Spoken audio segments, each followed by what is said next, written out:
Hello boss babes and bosses out there. So in this video, I'm going to share with you guys how you can become a reliable virtual assistant even if you don't have any experience at all. And how can you get that self-confidence when you're going to apply for job postings or when you're going to be at projects. So if you want to learn more, let's dive in. Okay, so if you are someone na you are just always in the learning phase, that person na always ka lang nag-watch ng tutorials sa YouTube or always kang sumasali sa mga paid programs or sa mga free programs para maging virtual assistant, para makapag-work online. Tapos, hanggang ka lang, like, nahihirapan kang mag-apply kasi you feel like you're not ready to take on projects or to get new clients, yung mga ganun. Parang hindi pa enough yung nalalaman mo. And since you don't have any experience at all, like, always kang nagdadalawang isip. I feel you. It's totally okay and it's totally normal. But I want you to know, guys, that hindi dapat na magstay lang tayo sa always na nasa learning phase lang. We have to apply what we have learned para malaman natin kung saan pa banda need natin ng improvements or saan pa banda need natin ng knowledge more of, yung mga ganon. So, yung first tip or a reminder ko is you have to have self-trust or let's say self-confidence na you know what you are doing and you are already good na sa gagawin mo. If you are still starting, of course, what you only have is your knowledge lang. Wala ka pang experience, let's say, you don't have any experience. Or maybe you are already a virtual assistant but you want to take another project na you don't have any idea about. I always do that before.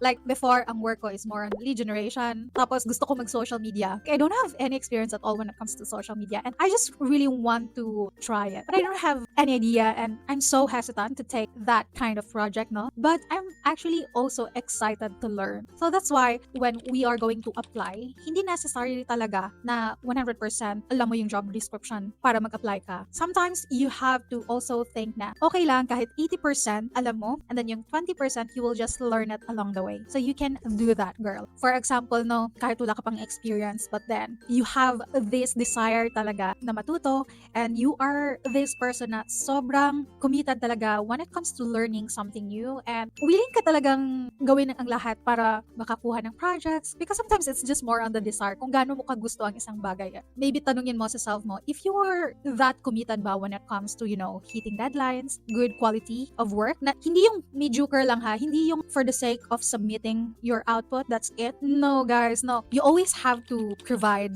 beyond sa ina-ask ni client. Make this a mindset na yung online kasi, it's more on just really like trust to trust basis. Then when it comes to working remotely, importante na nakakahit ka ng deadlines and dapat quality talaga yung work mo. And you are good when it comes to communication. I'm gonna talk about communication mamaya. But yeah, those are the three things talaga na super important when it comes to becoming a reliable virtual assistant. And by doing that, technically, you will have a good result. You will get good feedback from client and it will give you self-trust. It will give you self-confidence because automatic na yan. If makaka-get tayo ng validations from our clients, then makaka-boost sa self-confidence natin na, kaya natin yung ginagawa natin. Diba? So, again, first self-trust talaga na kaya mo. Trust your abilities and make sure that you will just do your best when the time comes na i-hire talaga kayo ng respective clients niyo. So, for the second one is that I want you guys to make sure that nasa mindset yung pagiging resourceful. Dapat maging resourceful kayo sa mga bagay-bagay na pwede nyo gamitan in order for you to give quality work kay client. Again, sina-mention ko kanina, dapat quality yung work natin, diba? And there are a lot of tools, software, app na pwede na natin gamitan ngayon para maging quality yung work natin kay client. To be honest, if you're a virtual assistant, most of the time, paulit-ulit lang talaga yung task natin and routine natin every single day. But if you want to become a reliable virtual assistant, sometimes meron talagang mga isisingit na mga work ay may mga bagong i-implement sa work natin yung mga ganon. And we don't have to be scared because marami na tayong pwedeng gamitin. And dyan, of course, si Google. Si Google is the father of all, diba?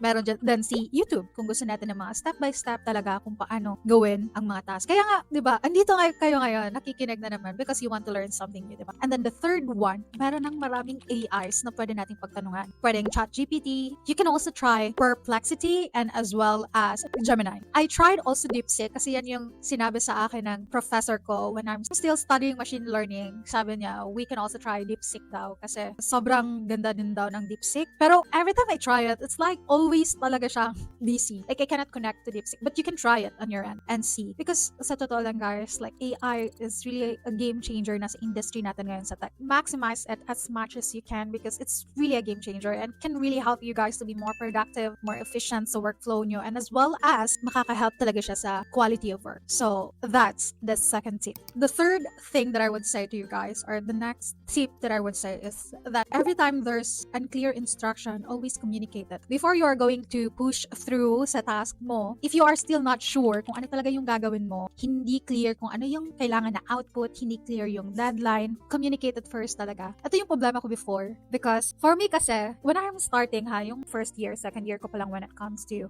freelancing, doing remote work kind of thing. Like for me, pag nag-a-ask ako, I feel like very weak ako. Like, if you're going to ask me any questions, like hindi ka magaling na virtual assistant. Yung ganun na kind of mindset ba na, mas mag-a-ask ka at may ika-clarify ka sa akin ngayon. Like, wala ka. Mag-hire na lang ako ng ibang VA kasi madami kang tanong. Hindi pala. Hindi pala ibig sabihin ng more questions or more clarifications, incompetent ka. Hindi siya ganun. The more you ask questions, they will be happy to answer. Especially if you are being paid per hour, no? Like, we don't want to waste time doing the wrong things pala. We want to make sure as much as possible that the time that we spent, the hour that we spent on that kind of task would be tama, di ba? Just ask. For sure, mas mahahappy sila na i-answer yan compared to malalaman nila na, it's been 4 hours na, tapos mali pala yung mga ginagawa. Ang technique ko din dito, before, for example, meron silang mga ipapagawa sa akin. The instruction is clear. Ang ginagawa ko, I will just create siguro mga 10% of the task. Sinesend ko yung 10% na nagawa ko kay client just to make sure if tama yung nasimulan ko so that hindi ko ma-continue yung mali. As early as possible, dapat ma-detect ko kung ano yung need ko i-change or ano yung need ko na i-revise sakto sa gusto talaga ni client. Another thing also that you can do if mga ganun, no, is that always make it fast. Like for example, sabihin mo kay client that this will be 5 days. Please give me 5 days in order for me to complete this task. Gawin mo siya kung pwede mga 3 days pa lang. I-complete mo yung task ng 3 days pa lang and then isend mo yung draft kay client. Kung meron pa siyang mga ipa-revise or something, at least you still have 2 days in order for you to revise it. Diba? Yung ganun. So that mahihit mo pa rin yung deadline and at the same time, sure ka na quality yung work mo and nasa gusto siya ni client, you just really communicate well kung ano yung kind of output na gusto talaga niya. So fourth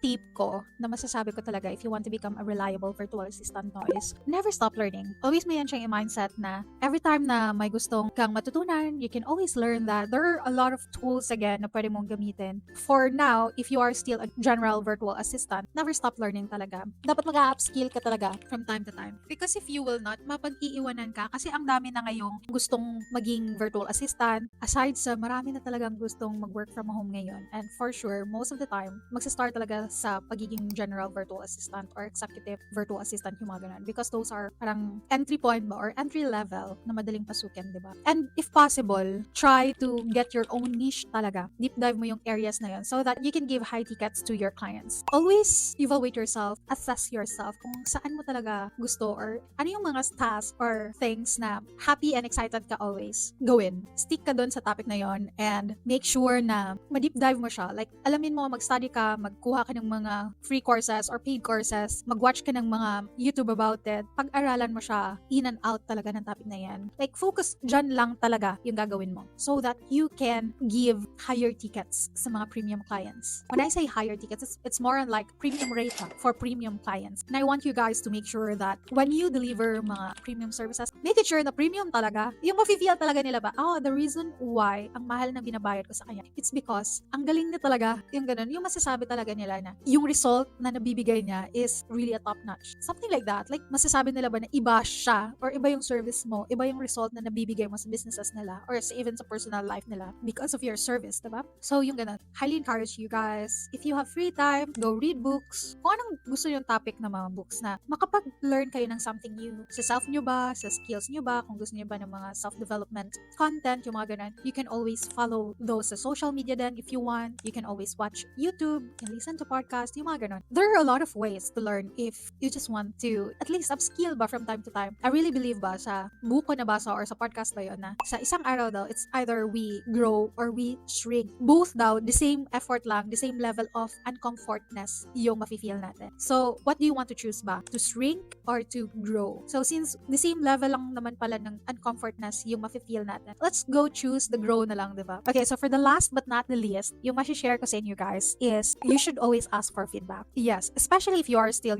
starting and you want to improve yourself with what you are doing. If wala pa kayong client, you can ask your mentors. If you are joining mga free programs or free workshops, paid programs, yung mga ganon. Kung ano yung quality of work mo, ano yung need mo na improve, yung mga ganon. That is so priceless because parang it's, ano bang tawag niyan sa game? Bonus level siya. Let's say, sabi ng mentor mo na, you have to improve your, let's say, graphic designing skills because you're good at creating copy or captions. Maybe you just have to take more on graphic designing kind of lessons in order for you to make sure that you combine colors, fonts effectively, yung mga ganon. And then you will really try to do that. You will really try to enhance your graphic designing skills. Like you are taking a big jump talaga. Maybe you can also ask your friends if they're being so supportive. They also know what you are doing, that they can also for sure give feedback to you guys. For me, sa akin, mostly yung tinatanungan ko is of course, my team. I always ask for feedback sa team ko, especially comes to my work, how I manage them, how I handle them, yung ganon. And even sa mga mentees ko, like I have a paid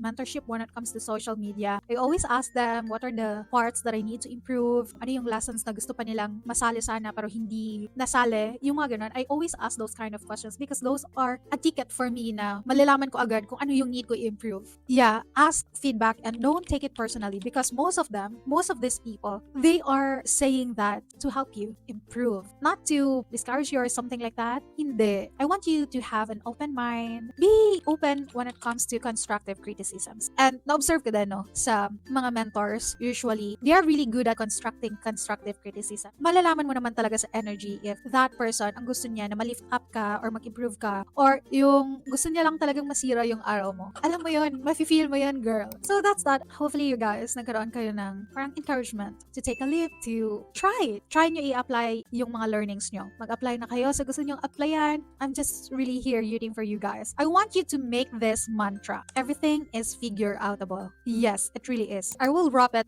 First, I want you guys to trust yourself, trust your abilities, na kaya nyo talaga kung ano man yung mga ipapagawa sa inyo ng mga prospective clients nyo in the future. The next one, I really want you to be so resourceful. Use all of the tools that you can use. Maximize AI right now. The third one, I want you guys to make sure that you communicate clearly kung ano yung mga not sure kayong gawin. Yeah, communication is the key talaga. And it's okay. Huwag niyong isipin, huwag kayong gumaya sa akin na feeling ko, I'm so incompetent kung may hindi ako sure. Tapos kailangan ko mag-ask. The fourth one, I want you to never stop learning. Always upskill, okay? Para hindi tayo maiwanan, girlies. I want you to push yourself outside of your comfort zone. And the last one, but not the least, is to ask for feedback, okay? It's okay if merong mga constructive criticism. That's normal because we want to improve. But if you feel like gusto lang talagang mang-down ng isang tao, palabas na lang sa kabilang tenga, okay? I guess that's that. What time na ba? It's already 2:49 and wala pa akong lunch. Kakain pa ako and maliligo yung tita niya kasi tapos na tayong mag-workout. So if you like this kind of video, please don't forget to subscribe to my YouTube channel and follow us on our Facebook page at BossedUp PH. Sa Instagram din natin, BossedUp PH and at 𝐷𝐸𝐶𝐢. You can also follow me sa LinkedIn, Susie, Solitario, and as well as BossedUp PH for the LinkedIn page. And kung gusto nyo wala lang, mga for the chart na content lang, you can also follow me sa TikTok at 𝐷𝐸𝐶𝐢. So yeah, hope to see you guys on my next one. Bye!